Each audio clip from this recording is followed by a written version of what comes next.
ಶುಂಭಾನಿ ಶುಂಭರೇ, ಶಿಷ್ಯರನ್ನು ಪಡೆದ ನಾನೇ ಧನ್ಯ. ನಿಮ್ಮಿಂದ ದಾನವರ ವಂಶಕೀರ್ತಿ ಪ್ರಜ್ವಲಿತವಾಗಿ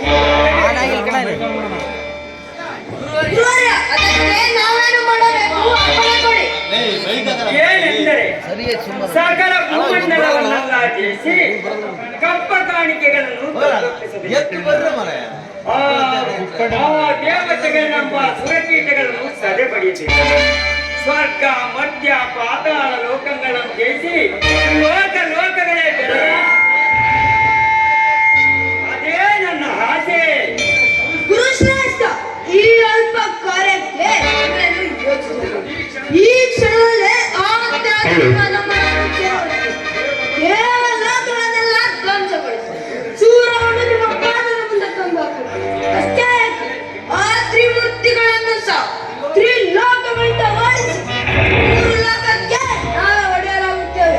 ಕೊಡಿ ನಮಗೆ ಆಜ್ಞೆ. ಶಿಕ್ಷಣೆ ಇದಕ್ಕೆ ನೀನೇನು ಹೇಳುವೇನು ಶುಂಭ? ಗುರುವರಿಯ, ಈ ಕ್ಷಣದಲ್ಲಿ ಆ ಸ್ವರ್ಗಕ್ಕೆ ದಾಳಿ ಇಟ್ಟು ಆ ಬಡ ದೇವೇಂದ್ರನ್ನು ಬಂಧಿಸಿ ತಂದು ನಿಮ್ಮ ಪಾದದ ಮುಂದೆ ಹೊರಡುವಂತೆ ಮಾಡುತ್ತೇವೆ. ಒಡೆಯ ನಮಗೆಯನ್ನು. ಶುಂಭಾನಿ ಶುಂಭರೇ, ನಿಮ್ಮಿಂದ ಈಗ ಆ ಕಾರ್ಯ ಮಾತ್ರ ಸಾಧ್ಯವಿಲ್ಲ. ನೀವಿನ್ನು ಬಾಲಕರು. ಏನಂತೀರಿ ಗುರುವರ್ಯ? ನಾವು ಬಾಲಕರಾಗಿರಬಹುದು, ಆದರೆ ನಮ್ಮ ಬಾಣಗಳಿಗೆ ಬಾಲಕತನವಿಲ್ಲ. ಶುಂಭಾನಿ ಶುಂಭರು ಸಮರ ಭೂಮಿಗೆ ಆ ಅಮರಾಧಿಪತಿ ತರತರನೆ ನುಡಿಗಬೇಕು. ನಮ್ಮ ಹೋರಾಟಕ್ಕೆ ಗುಡುಗು ಸಿಡಿಲುಗಳೇ ಭೂಮಿ ಪಾಲುಗಳೇ ಇಂತಹ ಪರಾಕ್ರಮಗಳಲ್ಲಿ ನಿಮಗೆ ಸಂದೇಹವೇ ನೀವು ಯೋಚಿಸಬೇಕು. ಸಾಗರ ಅಣ್ಣ ಒಡೆಯದು ನಾವು ಸ್ವರ್ಗಕ್ಕೆ.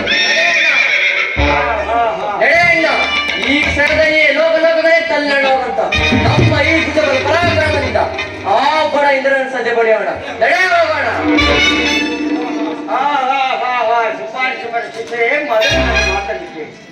ನೀವು ಪರಾಕ್ರಮಗಳು ಅತಿ ಶೂರರೆಂಬುದನ್ನು ನಾನು ಬಲ್ಲೆ. ಆದರೆ ಈಗ ಮಾತ್ರ ನಿಮ್ಮಿಂದ ಆ ಕಾರ್ಯ ಸಾಧ್ಯವಿಲ್ಲ. ನೀವು ಮೊದಲು ಹರಬ್ರಹ್ಮರಿಂದ ಅಮೋಘ ವರಗಳನ್ನು ಪಡೆದು ಲೋಕಗಳ ಬೆರಗಾಗುವ ರಾಜ್ಯಭಾರ ಮಾಡಿ. ಗುರುವರಿಯ, ನಾವು ಹರಬ್ರಹ್ಮನಿಂದ ಅನಿಸಬೇಕೆ? ಅದೆಂದಿಗೂ ಸಾಧ್ಯವಿಲ್ಲ.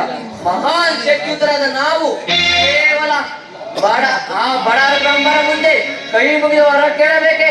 ಅದೆಂದಿಗೂ ಸಾಧ್ಯವಿಲ್ಲ. ಬೇಕಾದರೆ ಅವರೇ ನಮ್ಮನ್ನು ಜಯಿಸಲಿ, ನಾವೇ ಕೊಡುತ್ತೇವೆ. ಶಾಂತಂ ಪಾಪಂ ಶಾಂತಂ ಪಾಪಂ.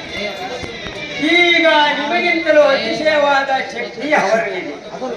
ಅದನ್ನು ನೀವು ತಪಸ್ಸು ಮಾಡಿ ಪಡೆದುಕೊಂಡರೆ ಆಗ ನಿಮ್ಮ ಮುಂದೆ ನಿಲ್ಲಲು ಯಾರಿಗೂ ಸಾಧ್ಯವಿಲ್ಲ. ಸುಮ್ಮನೆ ನನ್ನ ಮಾತನ್ನು ಕೇಳಿ ತಪಸ್ಸಿನ ಹೊರಡಿ. ಶಹಪ್ಪ ಶಿಕ್ಷಣೆ ಶಹಪ್ಪ. ಈಗ ನನಗೆ ಮಹದಾನಂದವಾಯಿತು.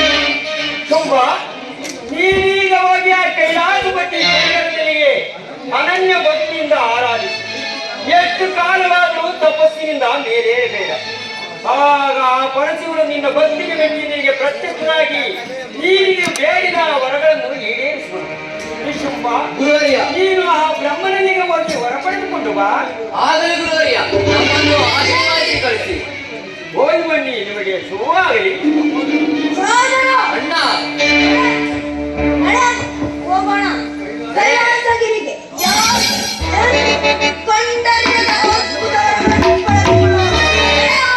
ನಡೆಯಣ್ಣ, ನೀನು ಶಿವಣ್ಣವರು ಪಡೆದು ಬಾ, ನಾನು ಬ್ರಹ್ಮಣ್ಣವರು ಪಡೆದು ಬರ್ತೇನೆ.